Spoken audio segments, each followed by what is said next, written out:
Question 3. What have you learned from your audience feedback?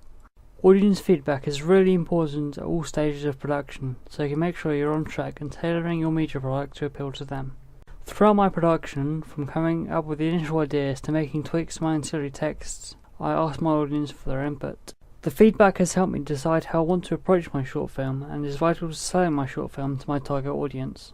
I began with the questionnaire.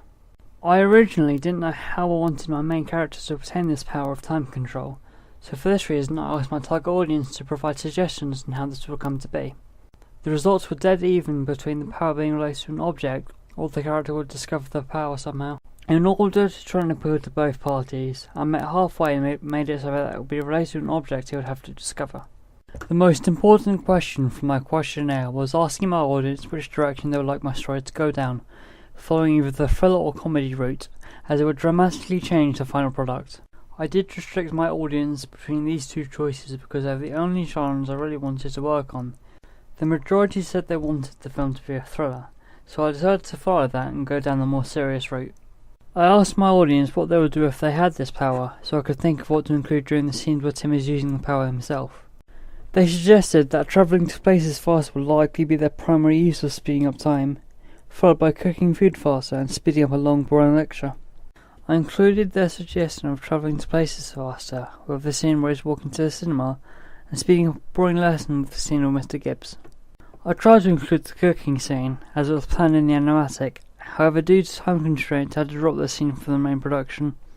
The audience also wanted to slow down time to make moments last longer, and also have the more time to think of something.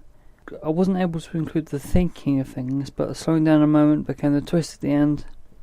I then did interviews with individual members of my target audience. I expanded upon the question of asking what my audience would do should they have this power.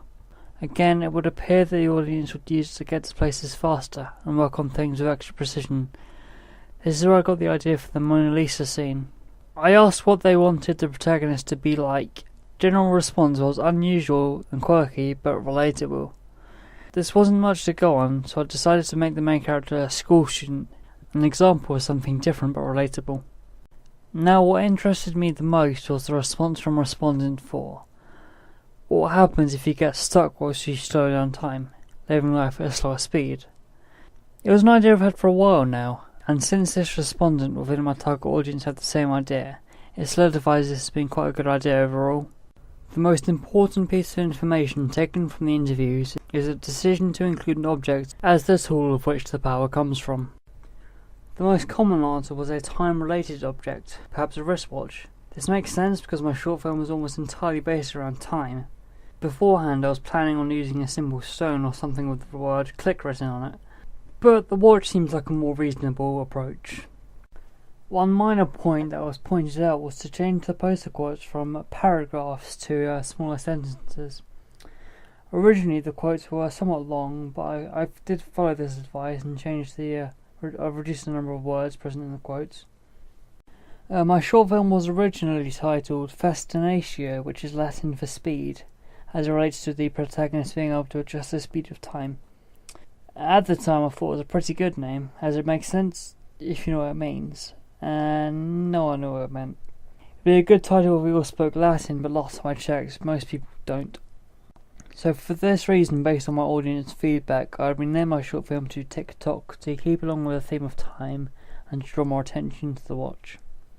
The main thing I've learned from my audience feedback is that a lot of things that were initially overlooked can actually play a very important role in the grand scheme of things.